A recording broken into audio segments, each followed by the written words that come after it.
After 7 years of violent revolution, our American founders were well aware that political factions were most often used to divide and conquer the people.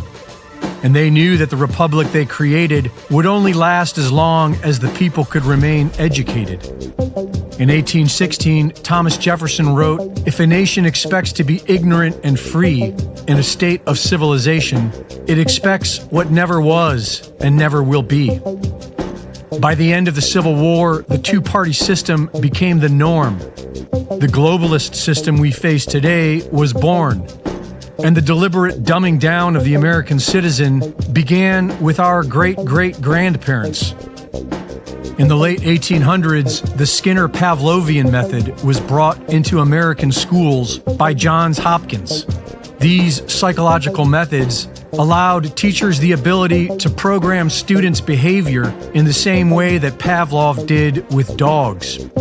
In 1934, the Carnegie International Endowment for Peace published the Report on the Commission on Social Studies, which explicitly stated the goal of eventually taking away people's land, and noted that most people would obviously oppose this. The solution was to begin using the school system to recondition the minds of children. In 1976, the bicentennial year of the Declaration of Independence, 124 congressmen signed the Declaration of Interdependence, which stated that 2 centuries ago, our forefathers brought forth a new nation. Now we must join with others to bring forth a new world order. And it pledged to give children special attention in distributing a common education to suit their goals.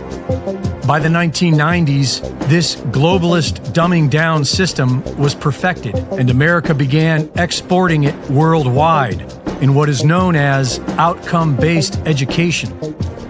Starting in 2010, Common Core began in the United States. It outlined what students were expected to know at each grade level and enforced ways to assess those standards. Charlotte Iserby, author of The Deliberate Dumbing Down of America, has traced most of this agenda stemming from the Order of Skull and Bones at Yale, through both Republicans and Democrats, 2 wings of the same globalist bird, which understood that dumbed down people have a base desire for a simple dualistic choice. In 1953, the Rockefeller Foundation funded the Robbers Cave experiment, wherein 11-year-old boys who thought they were signing up for summer camp were organized into 2 separate tribes and were manipulated into fighting each other, which was easily accomplished by having a single resource that the 2 groups competed for. The Henry Tajfel experiments of the 1970s showed that by simply dividing people into 2 groups, they would naturally identify with their own group and discriminate against the other. The basic ego mind is constantly making preferences.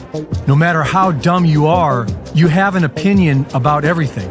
And if you can keep the population dumb enough and give them 2 parties to choose from, they will innately identify with one and despise the other. This allows the globalist system the cover they need to implement unpopular policies, such as a central bank digital currency, while we, the people, ignorantly fight each other. United we stand, divided we fall, and we've been falling for it for generations.